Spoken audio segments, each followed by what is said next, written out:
assumed the position of a bully in this region.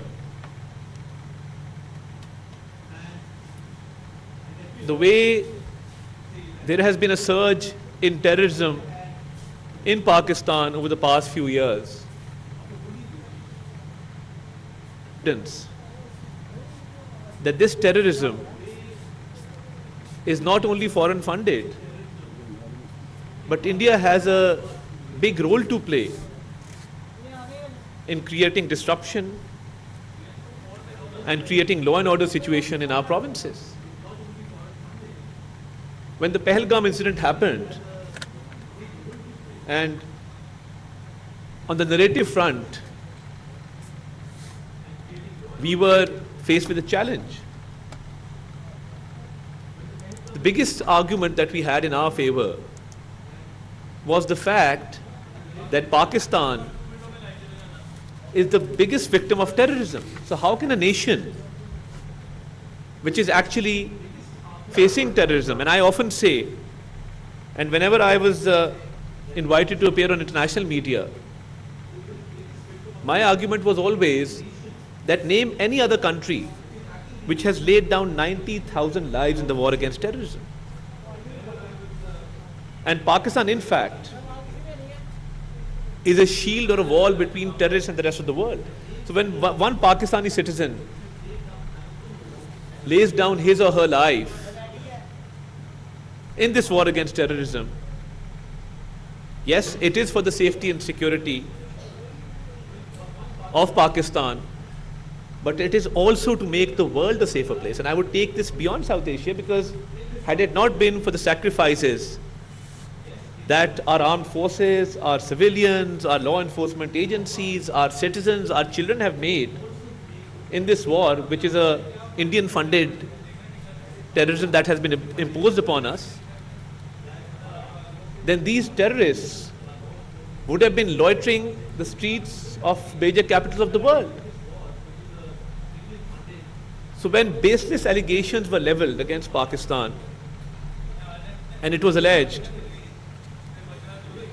that Pakistan was responsible for the Pahalgam incident, so I think we made our point that how can a nation which is suffering even today at the hands of these terrorists sponsor such acts? And we are facing these incidents every other day. One incident happened in India, and they started leveling baseless allegations. I think it was a diplomatic masterstroke when the Prime Minister, speaking at Kabul, offered an investigation into the Pahalgam incident. And instead of responding to that demand of an impartial and fair investigation, India's war hysteria, India's warmongering actually increased. But I am very happy and proud that our allies and countries which had a say in this whole crisis stood by Pakistan for the reason that we played our diplomatic cards really well. And we saw that based on our narrative, questions were asked in India, and they continue to be asked. And I think Narendra Modi has never been on a weaker footing than he is now, because the civil society in India, the media, the intelligentsia, the opposition members alike are all questioning his policies. That without going into an investigation into an incident, they resorted to aggression, killing innocent civilians in Pakistan. And right after Pahalgam, I had taken a group of journalists to a place in Kashmir known as Bela Noor Shah, where it was alleged by the Indian media that they were terrorist camps, and we showed them around that life was going on as usual. And we had friends from international media actually showing what a peaceful place that is. And these allegations,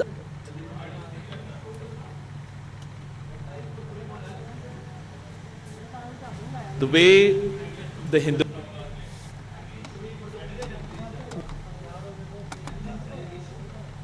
plan to take journalists to Muridke and Bahawalpur to dispel this impression that there are terrorist camps in Muridke, Bahawalpur. And the day we were supposed to travel, the night before, India resorted to these attacks. So I think on the narrative front, on the diplomatic front, being desirous of peace, we also established that our desire for peace must not and should not be mistaken for our weakness. And this desire for peace was mistaken by India as a weakness, but I think the response given by our armed forces, our valiant soldiers, has proven our military might to India that we are capable of giving a befitting response to any unprovoked aggression. And the whole idea before Pahalgam was to weaponize water. And legally speaking, if you want to disrupt peace, you will always interfere with an international treaty. And Amir Bilal Sufi Sahib is sitting here. How is it possible that a treaty, which is a legally binding document, be suspended or be held in abeyance unilaterally without the consent of the other party? So I think at the back of their mind, they wanted to weaponize water. And I think Pakistan very rightly and very timely held the National Security Council meeting and made it very clear that water is our lifeline and we will make no compromise, and any attempt to subvert or hinder the flow of water will be responded to decisively. So I think that was a very loud and clear message that this natural resource, which is a right of our 240 million people, cannot be violated. So I think India opened up many fronts because the false notion and the false glorification of this rising India, they actually believed in it.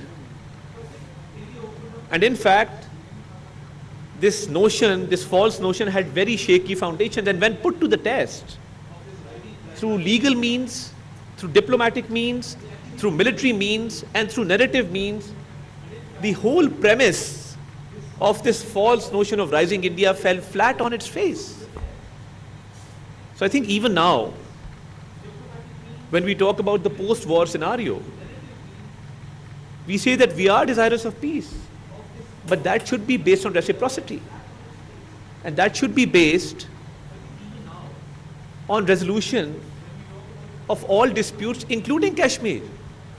And I think one thing which is a very positive outcome of this whole scenario has been that the Kashmir issue has now once again been highlighted. And you have seen at various occasions, President Donald Trump has directly mentioned the Kashmir dispute as a disputed area which needs resolution. And India cannot usurp the rights of the innocent Kashmiris. And there has to be respect for the UN resolutions, the UN Security Council resolutions in this regard. So I think for maintenance of peace in this region, Pakistan has always played its role. Pakistan will continue to play its role. And this recent escalation has proven to the world that we as a nation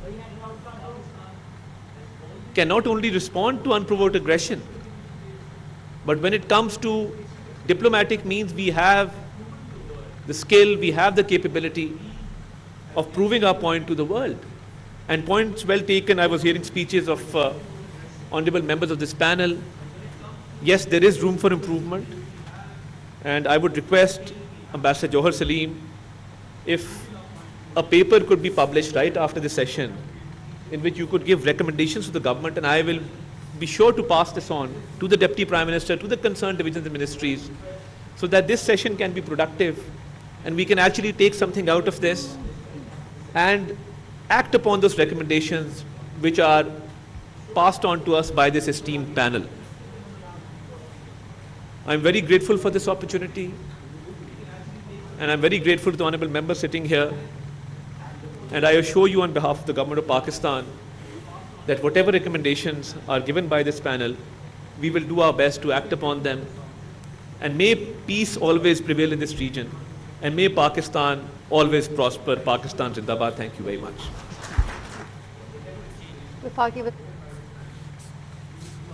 ناظرین، وفاقی وزیر اطلاعات و نشریات عطا Tarar SRI کے زیر اہتمام جنوبی ایشیا میں قیام امن کے حوالے سے گفتگو کر رہے تھے. انہوں نے کہا کہ بھارت خطے میں امن تباہ کرنے کی کوشش میں ہے.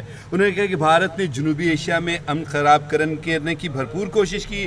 انہوں نے کہا کہ پہلگام واقعے کا ہم پر بے بنیاد الزام لگایا گیا. انہوں نے کہا کہ جنوبی ایشیا میں طاقت کے توازن کو ایک مختلف نظریے سے دیکھنا ہوگا. عطا تارڑ نے کہا کہ پاکستان جنوبی ایشیا میں امن کے قیام کے لیے بھرپور کردار ادا کر رہا ہے.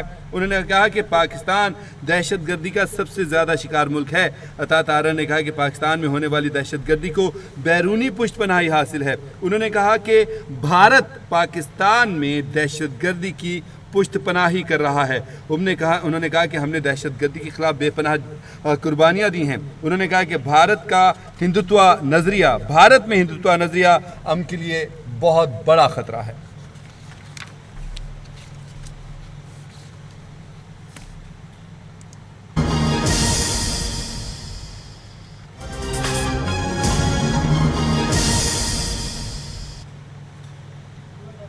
وزیر اعلیٰ پنجاب مریم نواز شریف کہتی ہیں کہ فارسٹ رینجرز کا دن منانے کا مقصد جنگلات